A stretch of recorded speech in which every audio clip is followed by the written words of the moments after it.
안녕하세요. 저는 한국외대 중남미 연구소에서 환경과 기후 분야를 연구하고 있는 장유운입니다. 오늘 제가 발표할 내용은 브라질의 온실가스 배출 특성에 관한 주제입니다.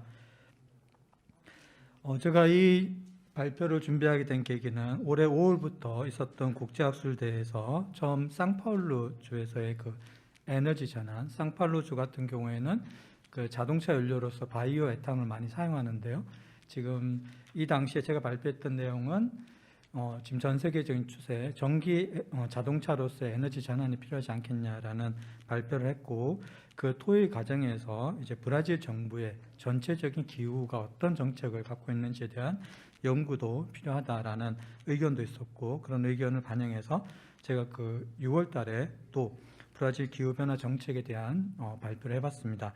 그래서 이때 제가 연구 결론 내린 것은 브라질 기후 변화 그 정책에서는 국제 협력이 매우 중요하다라는 것을 알게 됐고, 그 이유는 이제 브라질에서의 그 기후 변화 요소가 보통 다른 국가와 같이 에너지보다는 어떤 자연 환경에 의해서 영향을 받기 때문에 그런 특성이 있었다는 것을 보게 되었고, 그래서 오늘 발표는 이렇게 기후변화에 영향을 미치는 요소가 과연 다른 국가 어떤 차이가 있는지, 배출원에 대한 얘기를 해보고, 그리고 정책과 그리고 어떻게 브라질 정부는 노력을 하고 있는지, 그리고 국제적으로는 어떤 협력이 필요한지에 대한 얘기를 제안을 해볼까 합니다.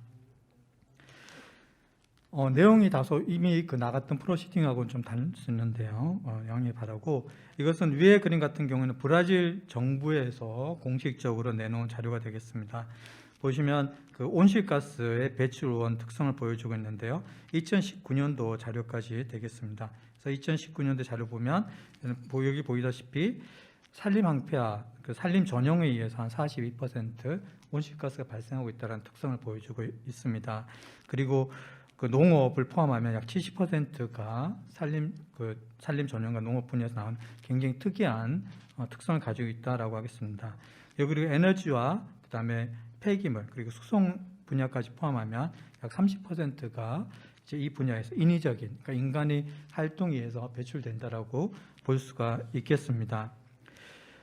이것은 그 다른 한국이라든가 유럽, 또 일본, 중국 이런 경제 성장을 많이 이룩한 국가들하고 비교해 보면 큰 차이를 보입니다. 대부분 국가에서는 이 토양 전형에 의한 이산화탄소 배출이 거의 제로거나, 또는 토양의 산림의 특성에 의해 가지고 오히려 온실가스를 흡수해주는 그런 요인인데 비해서 이 브라질은 70%가 온실가스 배출을 기하고 있다는 것이 매우 특이하다라고 할 수 있겠습니다. 그리고 그러면 이런 브라질에서의 산림 항폐화 주로 어디서 발생하고 있는가 하는 것은 아마존 열대우림에서 주로 이런 항폐화가 이루어지고 있습니다. 그러면 아마존 열대우림의 이런 산림 항폐화가 전 지구적인 기후 변화, 지구 온난화에 어떤 영향을 미칠 수 있는가 하는 것을 보면 예측해 보면 전체 열대우림 중에서 아마존이 차지하고 있는 비율이 54%에 이르고 있습니다. 그래서 이 말은 아마존 산림이 훼손될 경우에 그 지구 온난화, 기후 변화에 영향을 줄 수 있다라고 볼 수가 있겠습니다. 여기서 오른쪽 그림 같은 경우에는 그 2004년부터 산림 항폐화 면적을 보여주고 있는데요. 그 2004년도가 최대치로 나왔는데 그 이전 연도에도 이보다 더 많이 산림 항폐화가 있었던 기간도 있었습니다. 그래서 2004년을 기준으로 보면은 굉장히 계속 지속적으로 산림 항폐화 비율이 줄어들다가 2012년에 4.57 정도 줄어들었습니다. 이것은 2004년 비교해보면 약 84% 정도 큰 폭으로 줄어들었다고 볼 수가 있겠습니다. 이렇게 줄어든 요소는 이제 2008년경 룰라 정부에서 그 아마존 산림 항폐화를 방지하기 위해서 이제 국제적인 협력, 즉 아마존 기금을 이제 지원받는 데 성공했습니다. 그래서 그 아마존 기금의 영향으로 해서 지속적인 감소를 보였지만, 그러나 이제 2019년 현 정부가 들어서면서 이제 산림 항폐화가 면적이 또 많아진다는 것을 볼 수가 있습니다. 이것은 현 정부와 유럽 이 아마존 기금을 많이 지원해주고 있는 유럽 국가 간의 그 논란으로 인해 어떤 분쟁으로 인해 가지고 이제 아마존 기금을 취소한 효과라고 할 수 있겠습니다. 2019년부터는 신규 그 기금을 지원하지 않고 있기 때문에 이런 그 산림 항폐화가 더 많이 지속되고 있고, 또 이런 기금이 없다 보니까 산림 항폐화를 방지할, 감시할 그런 비용조차 이제 부족해지고 있어서 아마 이런 산림 항폐화가 더 악화되지 않을까 우려되고 있는 상황이라고 할 수 있겠습니다. 그러면 그 브라질은 이런 산림 항폐화뿐만 아니라 기후변화 완화를 위해서 어떤 정책을 갖고 있는가 하는 것은 2009년도 아까 2008년에 아마존 기금을 유치했다라든가 그 시절부터 이제 기후변화 국가 기후변화 정책을 수립하기 시작했고 2005년을 기준으로 해서 온실가스 줄이고자 노력하고 있습니다.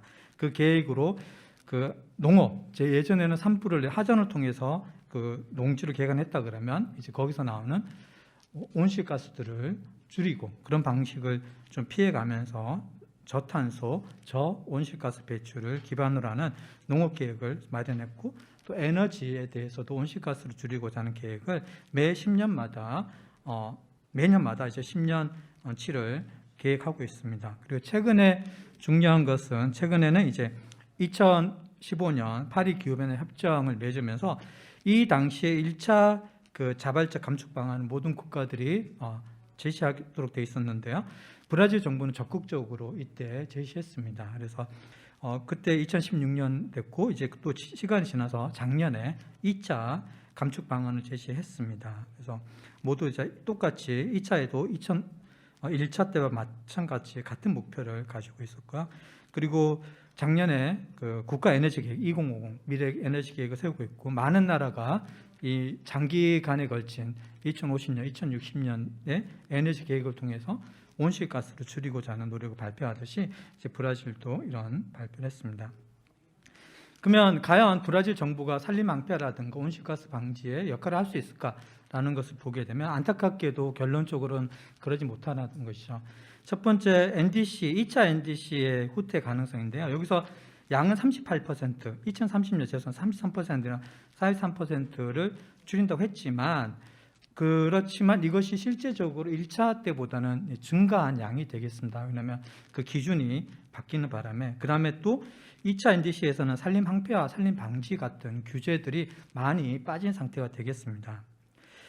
그리고 1.5도씨, 지금 파리 기후변화 협정이 지나고 5년, 6년이 지난 지금 시점에 그 2도 대기 온도를 2도 이내로 완화시키자라는 목표가 제시됐지만 2018년도에 1.5도씨에 관한 특별 보고서를 발간한 이후에 국제사회는 가능하면 1.5도 이내로 기후변화를 완화시키자는 목표라고 했는데, 거기에 목표를 두게 되면은 실제 2030년 목표치보다 약 75%를 더 감축해야지만 국제사회가 요구하는 그 온실가스 저감에 기여할 수가 있습니다. 그런 점에서 좀 깊이 생각해 봐야 될 것 같고요.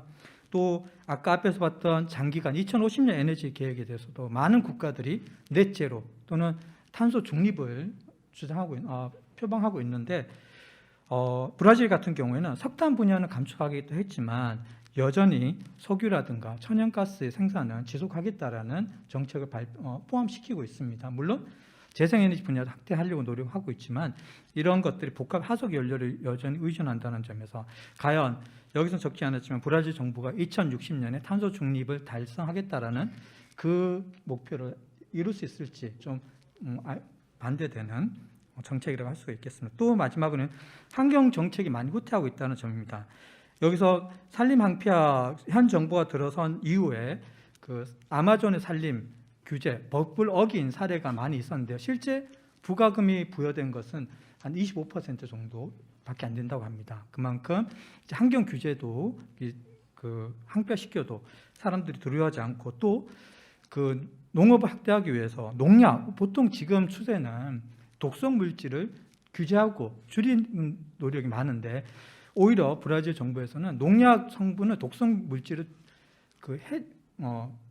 품목을 줄여나가는 그런 상황에 있습니다. 이것은 인디오라든가 농업하는 농민들, 그다음에 생태계에 큰 영향을 미칠 수 있기 때문에 어떤 환경 정책의 후퇴라고 볼 수가 있고, 그리고 환경부 장관이 말하기는 또 환경 산림이 항폐화된 지역을 복원할 필요는 없다라고 말하듯이 인식이 현 정부의 인식이 좀 많이 후퇴되어 있지 않는가라는 것이고, 또 아마존 기금이 중단됐기 때문에 이런 산림 항폐화, 아까 말했듯이 그 감시가 소홀해지고 그럼으로써 더 산림이 항폐되는 이런 문제가 발생하고 있다.